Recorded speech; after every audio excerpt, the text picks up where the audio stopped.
Bismillahirrahmanirrahim. Assalamualaikum warahmatullahi wabarakatuh. Salam sejahtera dan selamat petang kepada rakan-rakan media. Berdiri bersama saya ialah Datuk Dr. Faizat, Timbalan Ketua Pengarah Kesihatan Bahagian Perubatan, Dr. Hisham Shah, Timbalan Ketua Pengarah Kesihatan Bahagian Pendidikan dan Sokongan Teknikal, Dr. Nohayati Rusli, Pengarah Bahagian Kawalan Penyakit. Kementerian Kesihatan Malaysia ingin memaklumkan bahawa terdapat 113 kes yang telah pulih dan dibenarkan discharge pada hari ini.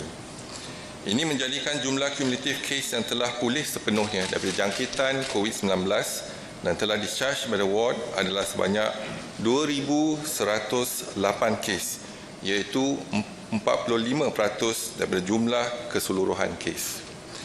Sehingga 12 April 2020 jam 12 tengah hari, terdapat 153 kes baru telah dilaporkan. Ini menjadikan jumlah kes positif COVID-19 di Malaysia adalah sebanyak 4,683 kes. Oleh itu, setelah kes kumulatif ditolak dengan kes discharge dan kematian, jumlah kes aktif dengan keboleh jangkitan COVID-19 adalah 2,499 kes. Mereka telah diasingkan dan diberi rawatan di hospital. Sehingga kini, seramai 66 kes positif COVID-19 sedang dirawat di unit rawatan rapi.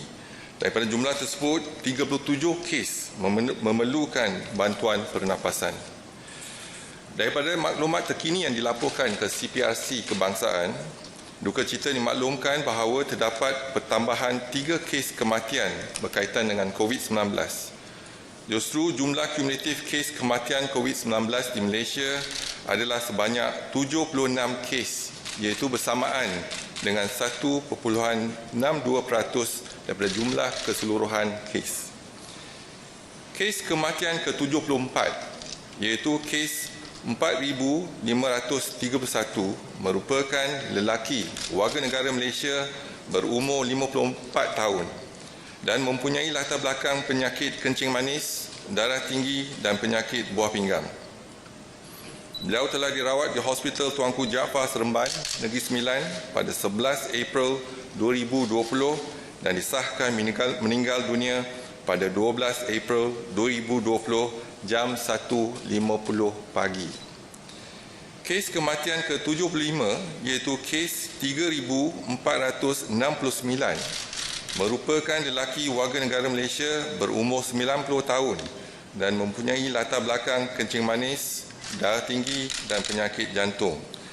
Beliau telah dirawat di Hospital Taiping Perak pada 1 April 2020 dan disahkan meninggal dunia pada 12 April 2020 jam 5.23 pagi. Kes kematian ke-76 iaitu kes 4,314 merupakan perempuan warga negara Malaysia berumur 47 tahun dan mempunyai latar belakang darah tinggi. Beliau telah dirawat di Hospital Umum Sarawak pada 8 April 2020 dan disahkan meninggal dunia pada 12 April 2020 jam 7.36 pagi. Kementerian Kesihatan mengucapkan takziah kepada semua ahli keluarga mereka. Adalah dimaklumkan bahawa Kementerian Kesihatan Malaysia telah mempergiatkan aktiviti pengesanan, penyaringan, ujian, isolasi serta rawatan terutamanya kepada kumpulan sasar yang berisiko tinggi. Ini dijalankan dengan kerjasama pelbagai agensi kerajaan dan bukan kerajaan. Misalnya, hasil kerjasama rapat dengan Jabatan Kemajuan Islam Malaysia dan Majlis Syura Jemaah Tabligh Masjid Seri Petaling, Kementerian Kesihatan telah mengenal pasti senarai terkini madrasah dan tahfiz bagi membantu pengesanan kontak rapat kepada kes-kes indeks perhimpunan di Seri Petaling. Susulan daripada tindakan proaktif di lampangan oleh Jabatan Kesihatan Negeri dan Pejabat Kesihatan Daerah, beberapa subkluster jangkitan COVID-19 telah dikenal pasti di beberapa buah madrasah dan tahfiz. Berikut adalah maklumat terkini beberapa subkluster tersebut. Yang pertama, subkluster madrasah di Jerantut, Pahang. Jumlah orang yang disaring adalah seramai 401 orang, di mana 297 orang adalah pelajar dan baki 104 orang merupakan kaki tangan dan ahli keluarga kaki tangan. Jumlah kes positif adalah 62 kes. Mereka telah dimasukkan di Hospital Tengku Ampuan Afzan Kuantan dan jumlah kes yang sembuh ialah 20 kes. Yang kedua, subkluster madrasah di Penanti, Pulau Pinang. Jumlah orang yang disaring adalah seramai 291 orang, di mana 250 orang adalah pelajar dan baki 35 orang merupakan kaki tangan. Jumlah kes positif adalah 6, di mana 2 kes masih dirawat di Hospital Sultanah Bahia Alostar, Kedah, dan jumlah kes sembuh ataupun discharge adalah 4 orang. Yang ketiga ialah subkluster madrasah di Sungai Lui, Selangor. Jumlah orang yang disaring adalah seramai 282 orang, di mana 274 orang adalah pelajar dan baki 8 orang merupakan kaki tangan. Jumlah kes positif adalah 90 kes dan mereka telah dimasukkan ke Hospital Sungai Buloh dan Pusat Kusta Negara. Jumlah kes yang sembuh adalah 67 kes. Yang keempat ialah subkluster madrasah di Jasin, Melaka. Jumlah orang yang disaring adalah seramai 137 orang, di mana 122 orang adalah pelajar dan baki 15 orang merupakan kaki tangan. Jumlah kes positif adalah 37 kes dan mereka telah dimasukkan ke Hospital Melaka. Jumlah kes sembuh 1 orang. Kesemua kes positif telah diasingkan dan diberi rawatan. Kementerian Kesihatan Malaysia akan terus bekerjasama dengan pelbagai agensi bagi mengenal pasti dan menguji semua kontak rapat di kalangan kumpulan yang berisiko tinggi. Masyarakat diseru untuk mengelak daripada mempersalahkan atau mendiskriminasikan mana-mana pesakit ataupun kumpulan yang dikaitkan dengan kluster jangkitan COVID-19. Janganlah kita stigmakan mereka. Apa yang penting adalah kita membantu, mengesan dan merawat jangkitan COVID di kalangan mereka yang terlibat. Orang awam dipohon untuk memberikan kerjasama kepada agensi-agensi terlibat dalam memerangi kejadian COVID-19 di Malaysia. Seperti dimaklumkan, tempoh 2 minggu akan datang ini adalah amat penting di mana kerjasama semua pihak adalah amat diperlukan bagi memastikan rantaian jangkitan COVID-19 dapat diputuskan. Kementerian Kesihatan Malaysia ingin menasihatkan orang ramai agar sentiasa mengamalkan tahap kebersihan yang tinggi pada setiap masa dengan kerap mencuci tangan dengan air dan sabun serta sentiasa amalkan jarak selamat iaitu sekurang-kurangnya 1 meter daripada orang lain. Sekian, terima kasih. Kalau ada apa-apa soalan.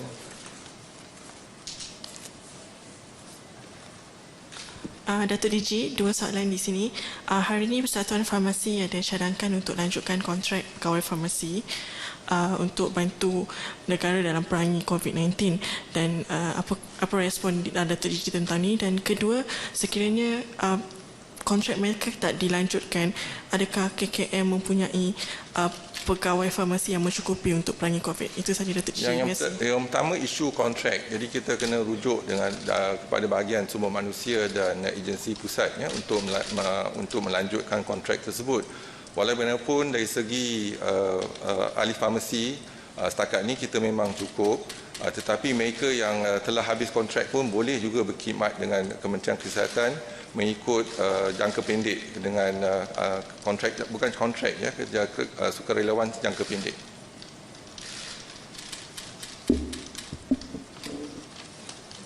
Okey, Datuk DG, saya ada satu soalan.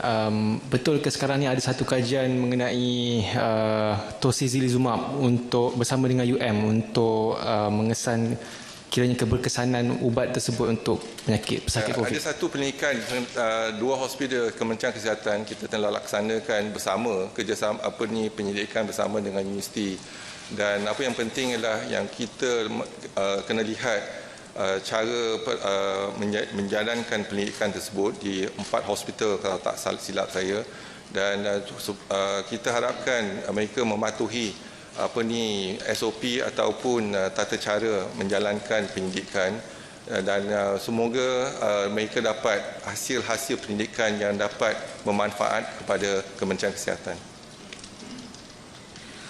Datuk Seri difahamkan mereka yang telah kembali daripada luar negeri yang telah dikuarantin ada lebih 12,000. Adakah KKM ada mengesan kes positif di kalangan mereka di kuarantin yang kembali daripada luar negara? Terima kasih. Setakat ini memang kita belum ada kes-kes yang didapati positif, tetapi memang ada 12,000 kita telah kuarantinkan, sama ada di hotel ataupun pusat kuarantin Institut Latihan Awam. Tetapi kita kena menunggu selama 14 hari dan kita akan melaksanakan ujian test hari ke-13.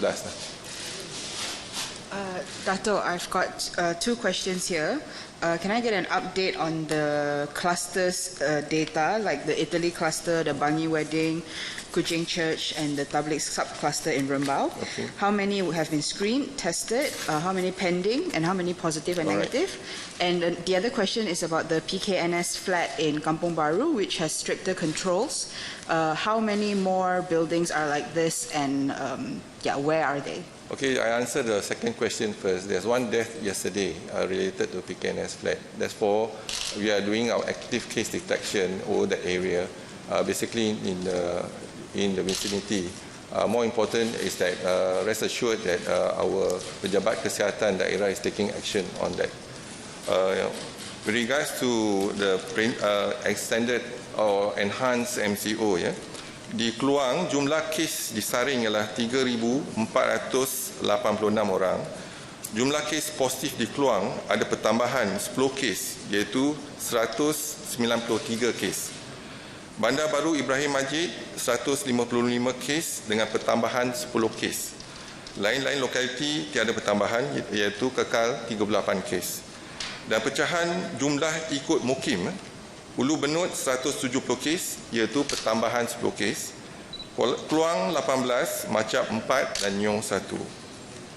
Ulu Langat, jumlah kes positif Ulu Langat 396 kes, iaitu pertambahan 9 kes baru.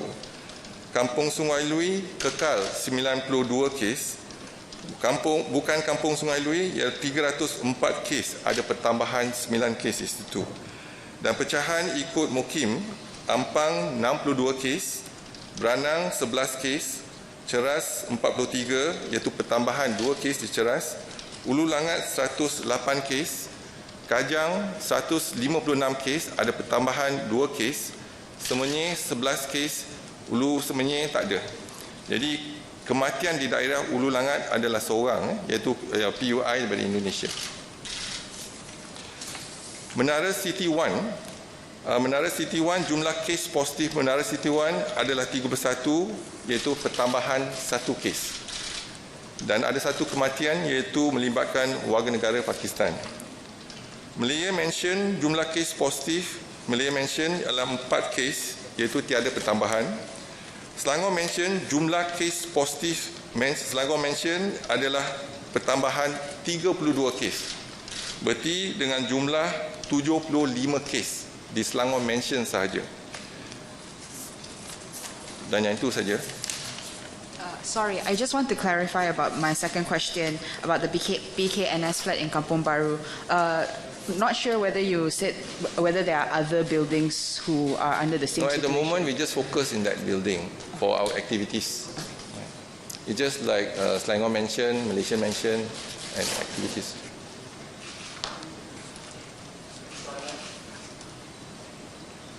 Datuk, yang subcluster ni, adakah sebab Sungai Lui antara 4 tu Sungai Lui saja yang dalam kawasan PKPD kan? Ada tak yang lain-lain tu akan mungkin dicadangkan untuk PKPD ataupun macam mana? Yang lain-lain kita ambil tindakan seperti biasa, iaitu active case detection, dan kita kena pasti tempat dan risiko sasar, iaitu mereka yang berisiko tinggi. Jadi kita kena pasti yang dua. Jadi dengan kerjasama dengan PDRM, kita dapat kenal pasti kes-kes yang berkaitan dengan index kes. Jadi kita dapat kesan mereka. Jadi apabila kita dapat berjaya kesan mereka, kita akan melaksanakan ujian dan pengasingan dan seterusnya memberi rawatan kepada mereka yang positif. Yang negatif kita akan asingkan untuk kuarantin. Yang ni semua live in ya Datuk. Dia memang tinggal di kawasan madrasah. Memang tinggal di sana. Datuk, ada perkembangan tak mengenai usaha untuk mencari vaksin untuk COVID yang telah kita lakukan sekarang ni? Mesin Untuk vaksin. vaksin setakat ni vaksin kita masih dalam penyidikan. Jadi mungkin memakan masa tempoh ni difahamkan lebih kurang setahun baru kita dapat. Jadi banyak kajian telah dilaksanakan oleh WHO, juga CEPI, CEPI dan juga beberapa pertubuhan antarabangsa. Jadi sama-samalah kita harap.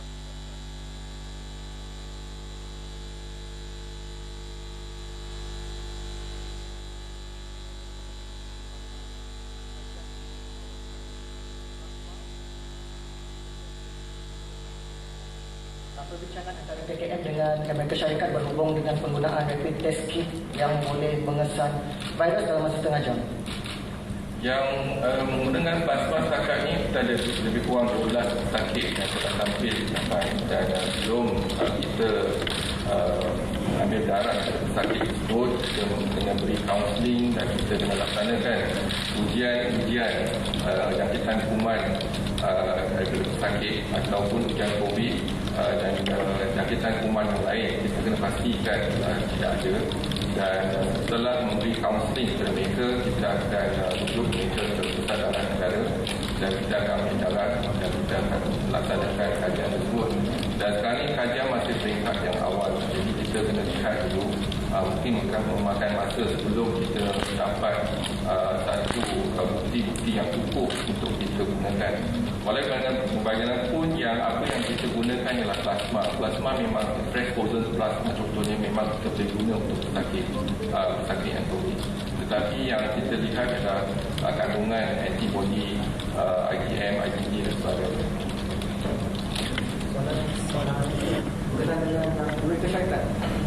Jadi ujian kajian rapid test kit tu yang setakat ni kita masih tak dapat ujian test kit yang tepat dan juga orang kata reliable ya.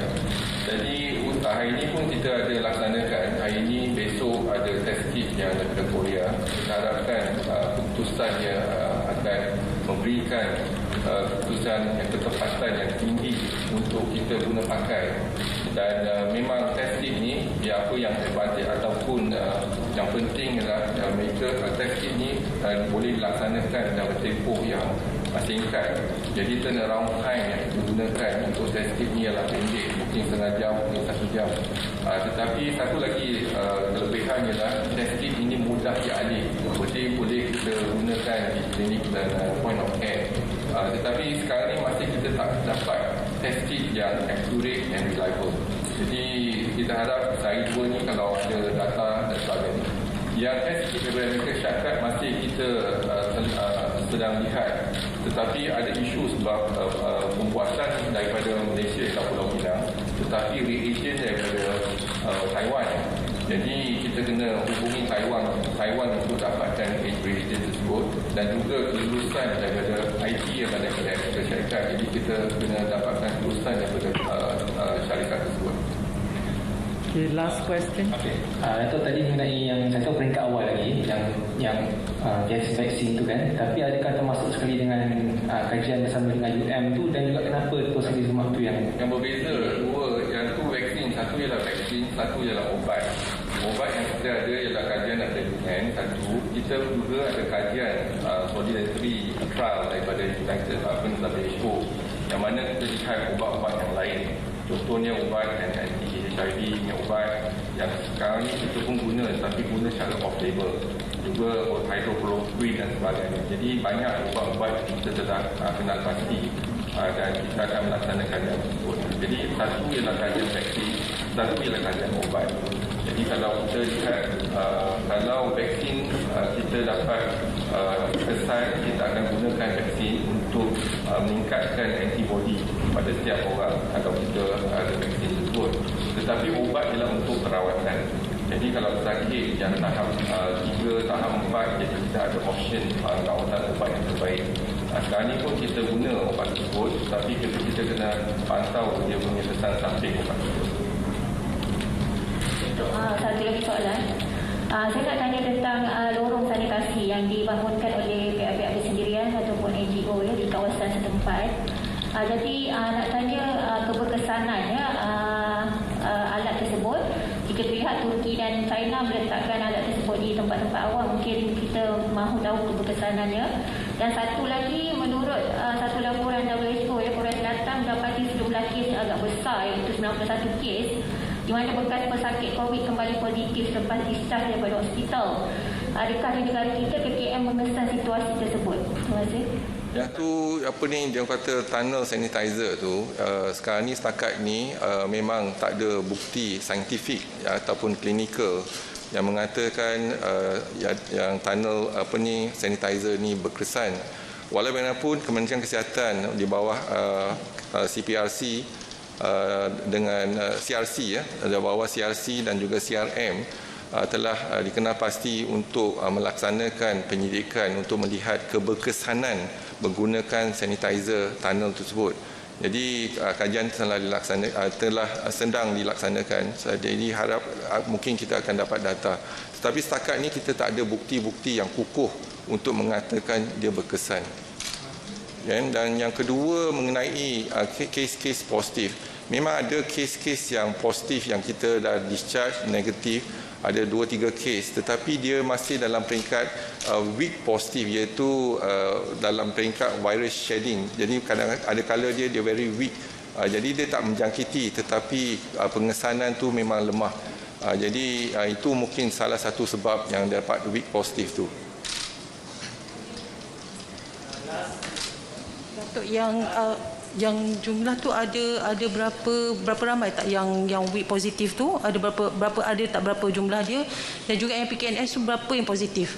Tak banyak kes. Sekarang ni bila kita lihat pada ujian yang weak positif ni tak banyak, tetapi ada keberangkalian mereka boleh dijangkiti semula, tetapi kurang yang setakat ni kita tak ada pesakit yang dijangkiti semula, tetapi ada 2-3 kes tak salah saya yang ada weak positif lah. Jadi kita dah kesan weak positif dan kita bandingkan lebih kurang iaitu yang very weak positif, iaitu peringkat virus shedding dipanggil. Jadi mungkin ada kala dia boleh seolah-olah bagi kesan yang positif tapi ada very weak positif hingga negatif. Alright, terima kasih.